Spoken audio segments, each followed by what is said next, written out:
Hi guys, welcome to my channel versatile Sonali. Friends, अभी श्राद्ध पक्ष चल रहा है तो आई नो कि बहुत सारे लोगों को पता होगा कि श्राद्ध पक्ष क्या होता है, किसका श्राद्ध किया जाता है, क्यों किया जाता है। और अगर नहीं पता तो मैं आपको शॉर्टकट में बताना चाहती हूँ। लेकिन मैं कोई पंडित या महाज्ञानी नहीं हूँ। जितना भी मैंने सुना है, नॉलेज में है, मैं आपके साथ शेयर करती हूँ।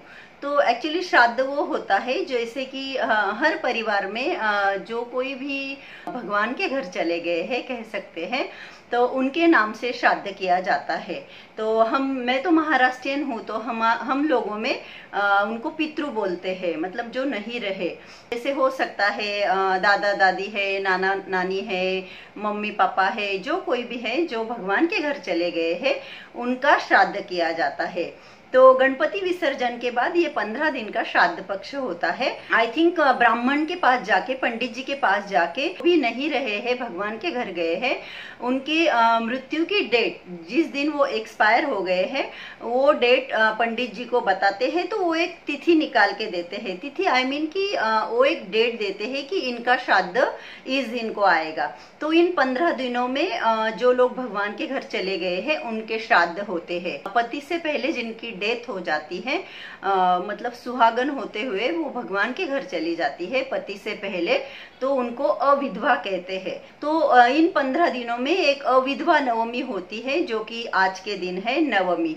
इस दिन माता के लिए या घर की किसी भी महिला के लिए श्राद्ध किया जाता है।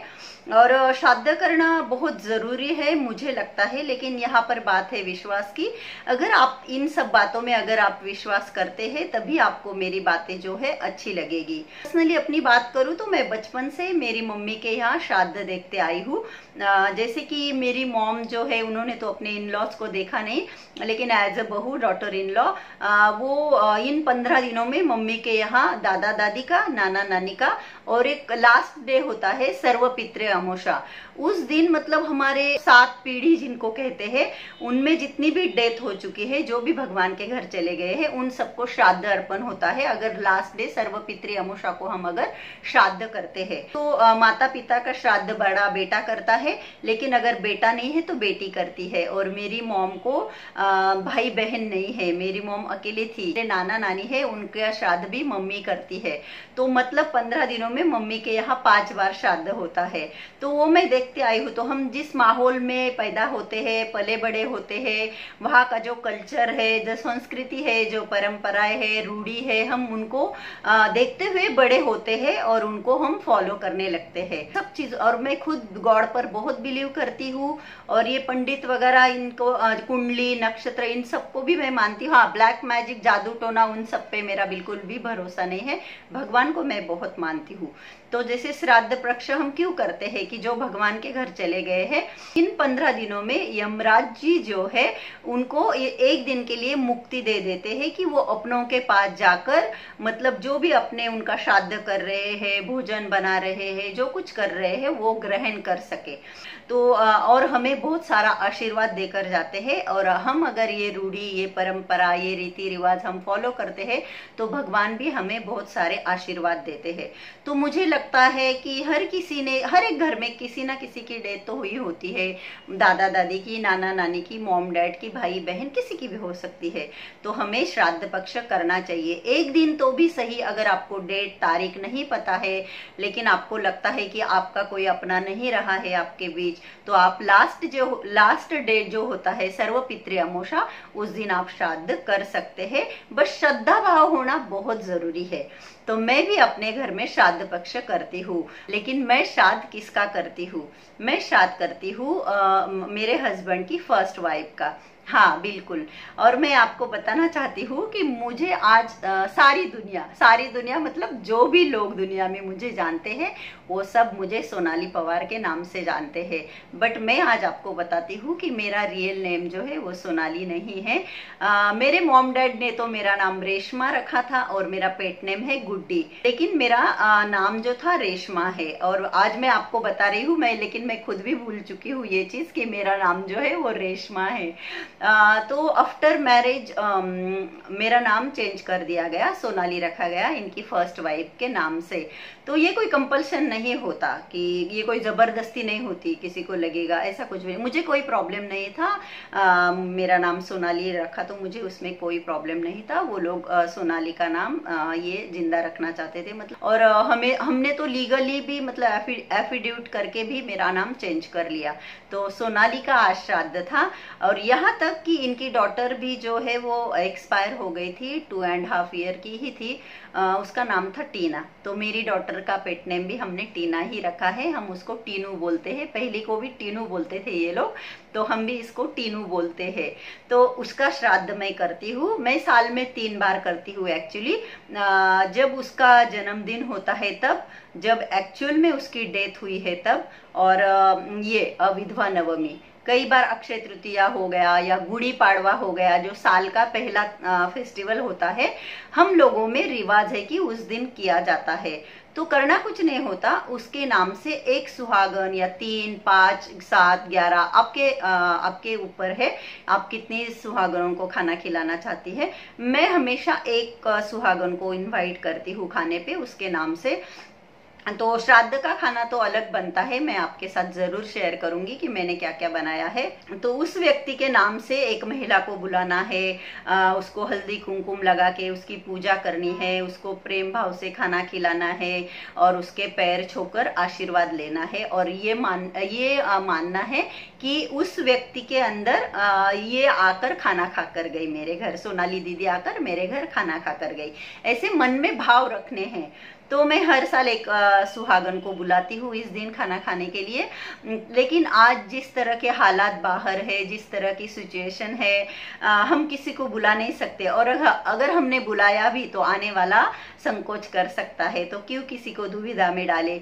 इसीलिए मैंने पंडित से बात की, गुरुजी से बात की, तो उन्होंने कहा कि आप ही उनके नाम पे खाना खा लीजिए। पूरा खाना बनने के बाद जब तक उस सुहागन को खाना नहीं खिलाएंगे, खाना कोई जूठा नहीं कर सकता, तो सबसे पहले आज मैं खाऊंगी और फिर बाकी के लोग खाएंगे। तो वैसे मैं बहुत बार क्या करती हूँ, सुहागन तो बुलाती हूँ, प्लस मेरी जो हाउस हेल्पर होती है घर में, मैं उसको भी साल में जितनी भी बार मैं सुहागन के लिए भोजन बनाती हूँ तो मैं उसको भी बुलाती हूँ।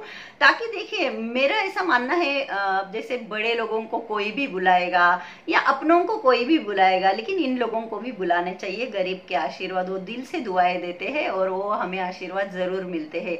तो मैं मेरे हाउस हेल्पर को भी बुलाती हूँ। तो वैसे मैंने आज भी बुलाया है, लेकिन उसकी कोई पर्सनल प्रॉब्लम है इसलिए वो नहीं आ सकी।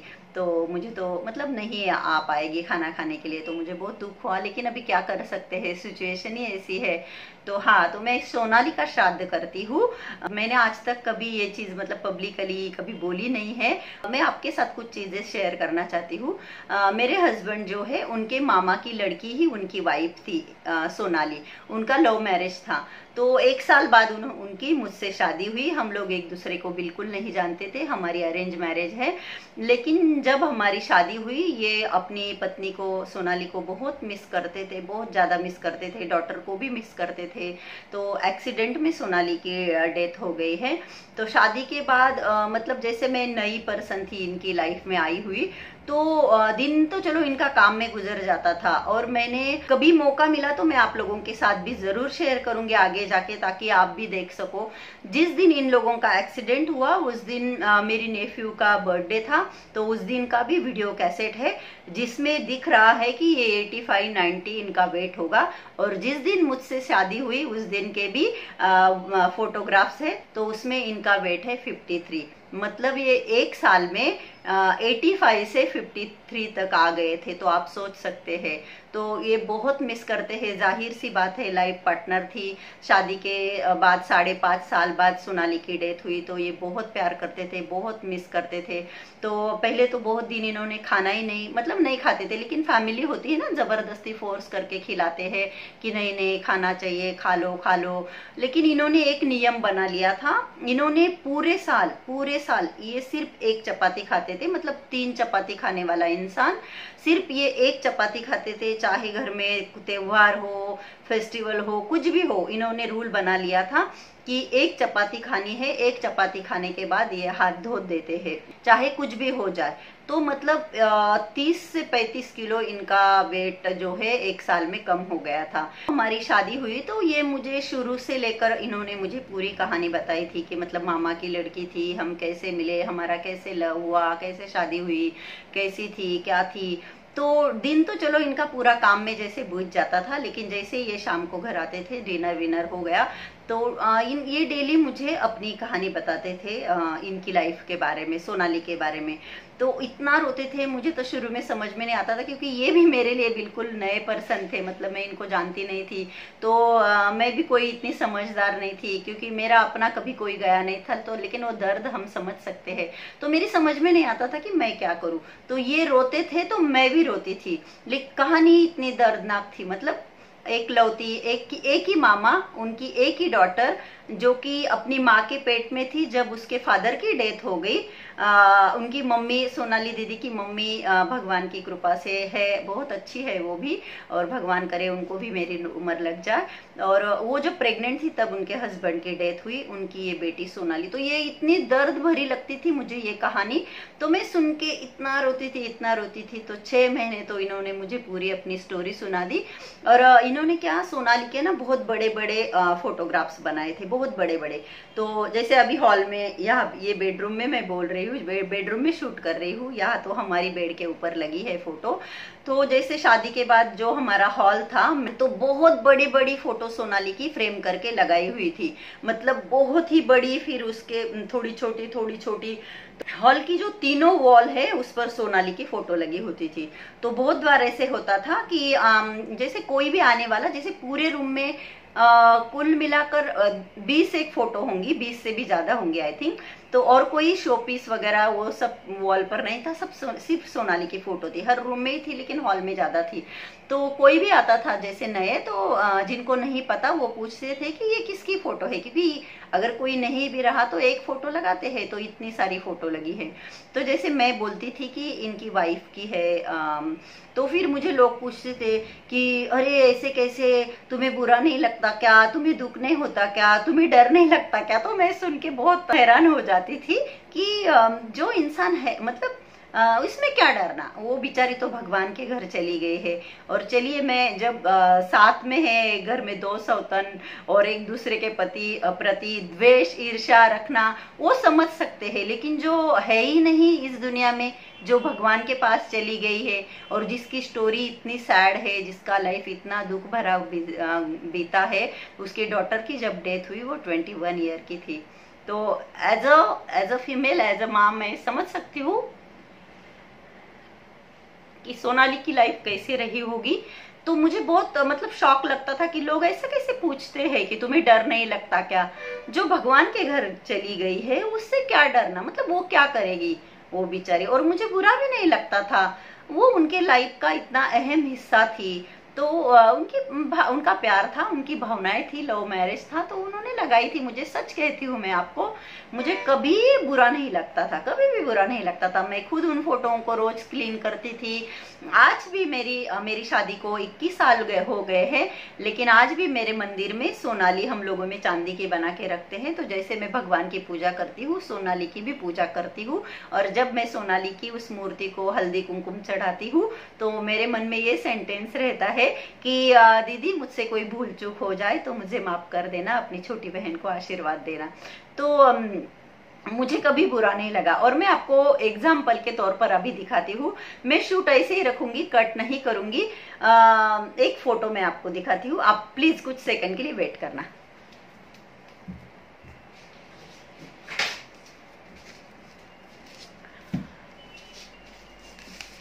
तो ये देखिए, ये फोटो ये अभी बहुत खराब हो चुकी है, क्योंकि 22 इयर्स हो गए हैं सोनाली को एक्सपायर होकर। ये देखिए कितनी बड़ी फोटो है, ये इस हालत में है, फिर भी हम इसको मतलब रखे हुए हैं घर में, ये बेडरूम में है हमारी।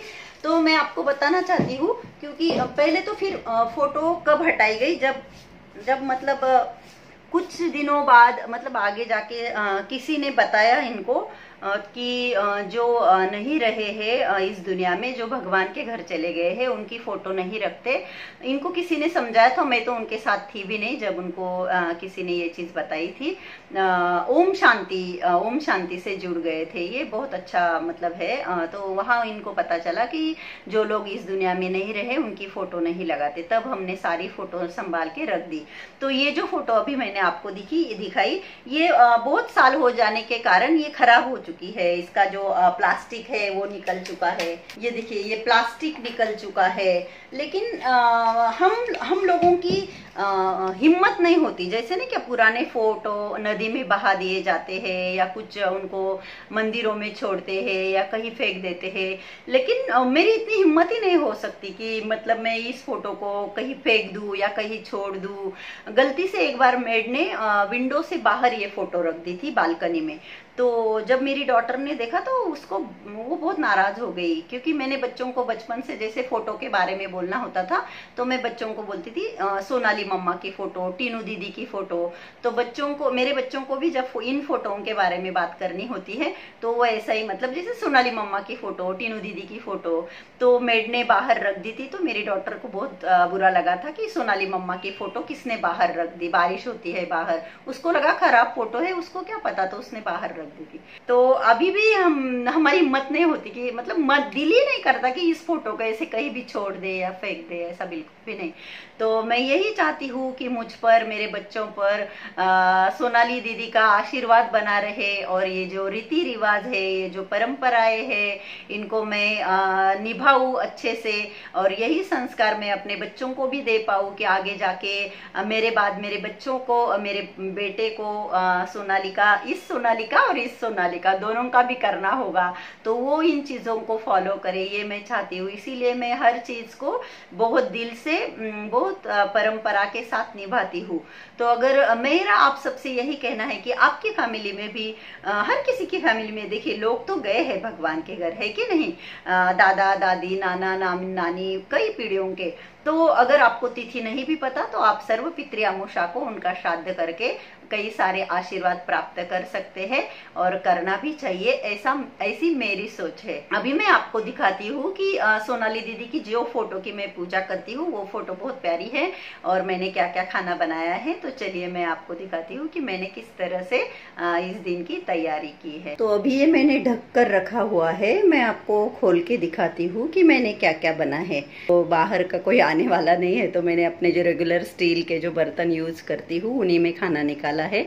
तो अभी एक एक आइटम मैं आपको दिखाती हूँ कि मैंने क्या क्या बनाया है श्राद्ध पक्ष के भोजन के लिए। जितने भी आइटम है बहुत कम क्वांटिटी है, क्योंकि खाने वाले है नहीं, और खाना बचना नहीं चाहिए, वेस्ट नहीं होना चाहिए।